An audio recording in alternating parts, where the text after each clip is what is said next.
Oi, eu sou o Maxon. Hoje eu vou falar sobre Resident Evil 6, o capítulo final. Sexto filme da franquia Resident Evil. Tem o número, né, aqui no Brasil, o que gera uma confusão infinita com os jogos. No resto do mundo, em vários lugares não tem. Não sei se é em todos os lugares do mundo, mas no geral não existem os números, né? Então, na mesma semana, sai o jogo, o sétimo jogo, sai o sexto filme. Imagina uma pessoa aí que tá só desavisada, querendo se divertir, que se confunde completamente com uma coisa com outra, que ligação que faz, que tem a ver um negócio com o outro. De um ponto de vista de marketing, isso é péssimo, terrível, abominável. Mas, além disso, tem uma coisa pior ainda, que na real talvez seja a melhor parte desse filme, que é o capítulo final do título, né? Porque, finalmente, o Paul Anderson e a Milla Jovovich vão abandonar. E eu nem torço muito pelo Paul Anderson, que eu acho um diretor extremamente medíocre, mas mais por ela, que é uma baita atriz e que tá presa a essa franquia imbecil por tantos e tantos anos. Espero que agora ela faça novos filmes, né? Que eu gostava muito mais na época que ela era casada com o Luc Besson e fazia filmes animais e fantásticos agora. De qualquer forma, eu já começo dizendo que esse não tem nada de capítulo final, muito provavelmente vai continuar. O Paul Anderson, ele falou, inclusive no painel dele aqui na Comic Con, eu não assisti, eu só vi vídeo depois, ele falou que esse seria o último dele. Então muito provavelmente vai ser o último dele. Mas se fizer sucesso, como eu acho que vai fazer, vai continuar. A Sony já anunciou, Sony Pictures, né, que é responsável pela franquia, que esse ano a gente vai ter uma série de Resident Evil, uma série de TV de Resident Evil. Então eu não sei se isso vai conversar de alguma forma com os filmes, se vai contar a história da Alice ou se vai ser mais atrelado ao jogo. Fato é que em 2002 saiu o primeiro filme do Resident Evil e, tipo, 15 anos depois, eu ainda não consegui separar as duas coisas e eu não consigo de forma nenhuma me divertir com esses filmes. Quando eu assisti o Apocalipse, eu acho que é de 2004 ou 2005, que é o segundo, eu fiquei tão emputecido no cinema, eu fiquei com tanta raiva no cinema que eu prometi pra mim mesmo que nunca mais veria nenhum filme dessa franquia, que não aconteceu, né? Eu quebrando promessas pra mim mesmo, à torta e à direita, e foi o que aconteceu justamente com essa porcaria dessa série. E aí eu assisti todos eles pouco tempo antes de assistir esse capítulo final. Eu não iria assistir esse filme sem assistir os outros. Eu admiro muito quem consegue discernir as duas coisas, consegue separar muito bem e aproveitar os dois. Dizem que é só desligar o cérebro e se divertir, mas não é tão simples assim, porque esse filme nem para isso serve. Na minha concepção, o Paul Anderson ele é uma versão fraldinha, juvenil do Zack Snyder. Eu gosto do Zack Snyder, eu acho um diretor com estilo, ele só tem que entender que o estilo dele não serve pra tudo, mas o Paul Anderson ele tenta ser um Zack Snyder, só que muito inconsequente, com um dos piores roteiros que possam existir, assim. Esse filme ele continua bem do final do Retribuição, que é o último filme. Ele é 5 anos depois, se eu não me engano, é 2012 o Retribuição, alguma coisa assim, mas ele se passa bem do final. Apesar disso, é tudo diferente, todo aquele elenco que trouxeram para os filmes passados não voltaram nesse filme. E lendo sobre, eu vi que eles não foram nem convidados, os atores. O Chris, que apareceu no quarto filme, a Claire, tem só a Claire, a atriz da Claire está de volta, ela é uma personagem importante nesse filme. A Ada, que apareceu, o Barry faleceu no último filme, o Leon, eles foram fazendo um checklist. Quem que falta? Falta o Leon, vamos pondo. E o Wesker volta, mas o Wesker é provavelmente o Wesker mais bundão, tanga frouxa que eu já vi. É patética a participação do Wesker nesse filme. O verdadeiro vilão é o Dr. Isaac, que tinha morrido, o camarada lá do Game of Thrones, ele tinha morrido no terceiro filme, ele volta, e ele volta com uma participação muito ruim, ele é tipo um cientista bíblico, que imagina esse cara convencendo o alto escalão da Umbrella de que eles precisam criar o seu próprio apocalipse, porque o mundo vai acabar, inevitavelmente, e ele cita a Bíblia com o dilúvio e a Arca de Noé, é uma risada que você não quer dar. Esse filme traz muitas risadas que são uma risada amarela, assim, do tipo... Não é uma risada que você quer dar, assim, mas você acaba rindo porque você vai ficar puto com um negócio desse, você acaba dando risada. Não que isso seja divertido, entendeu? O tipo de risada meio daquela... de músculo atrofiado, sei lá, meu. Mas as pessoas que estavam no cinema comigo pareciam que estavam se divertindo, pelo menos parte delas.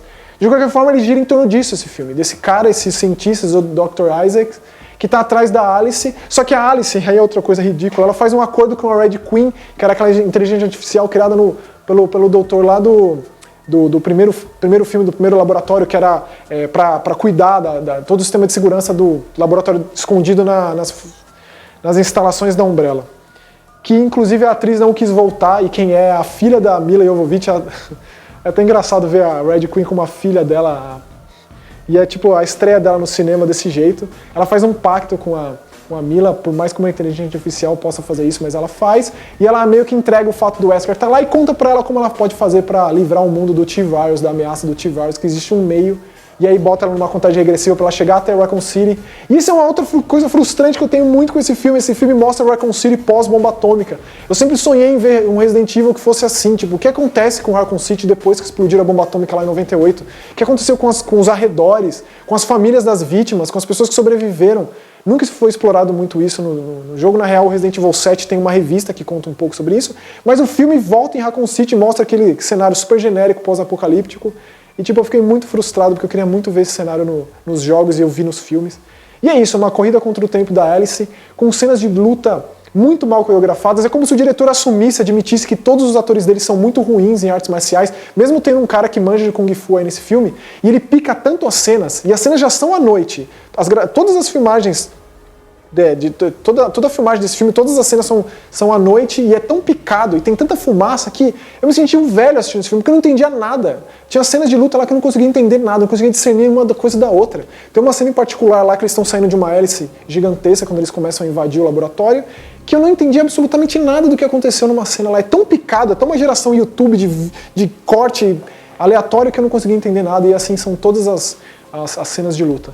Então assim, o que eu posso dizer sobre esse filme é que ele mantém a linha de podridão de todos os outros, ele é tão ruim quanto qualquer outro, não dá pra mensurar qual é o pior, sei lá qual é o pior, o Extinção é muito ruim, todo mundo diz, o segundo me deixou extremamente ofendido, porque apresentou uma Jill que não tinha nada a ver, abandonaram a Jill também, que tipo, ela tava viva, ainda também tava viva, não que eu me importasse, mas cadê os personagens, tipo, não tinha dinheiro pra contratar esses atores, sei lá, eu imagino que tem dinheiro infinito pra fazer um filme desse, mas aparentemente não, então eles contratam, eles pegam uns atores genéricos pra fazer um grupinho lá pra ir morrendo aos poucos, mas apesar de tudo isso, é tudo muito ruim no mesmo nível. O roteiro é muito ruim no mesmo nível, tipo... E é triste ver a Mila, que é uma baita atriz, fazendo esse papel de um filme de ação fraquíssimo, assim. E eu nem estou falando como fã, não vou nem levar em consideração como fã dos jogos, como alguém que está aqui analisando, colocando lado a lado. Nada a ver, não estou fazendo isso. Mas a minha maior crítica para com todos esses filmes, inclusive esse, além, claro, de ser o Wesker mais porcaria que eu já vi, o Wesker é medíocre nesse filme, medíocre, tipo... E não tô falando o Wesker comparativamente ao Wesker dos jogos, que é o maior vilão da série, mas o Wesker que foi apresentado nos filmes até então. Muito ruim, mas o que eu quero dizer de pior mesmo são os monstros. Eles não sabem aproveitar o maior bestiário dos videogames, que é de Resident Evil. Tipo, eles colocam a criatura do Resident 5 lá no começo, e eles abusam dos Executioners do Resident Evil 5 também no decorrer da série, mas tem um Licker aqui, outro ali, coloca uma figura monstruosa do Dr. Isaacs lá no terceiro filme, mas eles não aproveitam nada, eles colocam meio que um Diavo do Resident 6 aqui, mas ele é tão escuro que não dá nem pra identificar direito o que é. Então eles não souberam aproveitar em nenhum momento essa série os monstros. O que é triste, né? Porque tem tantos monstros legais na série. Mas de qualquer forma é isso. Manteve a linha de ruindade, é tão ruim quanto qualquer outro. Se você curtiu os outros filmes, provavelmente vai gostar desse. E não é um final porcaria nenhuma, né? Um capítulo final é uma baita enganação. Pode ser o final pra Mila e pro Paul Anderson, mas certamente não é pra essa série de filmes. E pra falar assim o que eu gosto, pra fechar, que é uma coisa meio terna, que foi umas pessoas que eu conheci que chegaram à série de jogos através dos filmes. Então, pô, né, é de se admirar uma coisa dessas, a pessoa que teve vontade de jogar por causa dos filmes. Mas eu não acho que é uma coisa pra se gabar do tipo, é a única série de videogame que tem 6 filmes, então tem que ser admirado por esse lado. Eu acho que muito pelo contrário, é meio deprê e me faz pensar uma pessoa que não tem nenhuma associação com videogame ver um negócio desse e vai ficar sem nenhuma associação com videogame, vai achar que o videogame é uma perda de tempo, que é um negócio extremamente medíocre e infantiloide, que são esses filmes. Então essa é a minha opinião sobre o Resident Evil capítulo final, depois de ter feito um vídeo super amoroso sobre o Resident Evil 7. Valeu!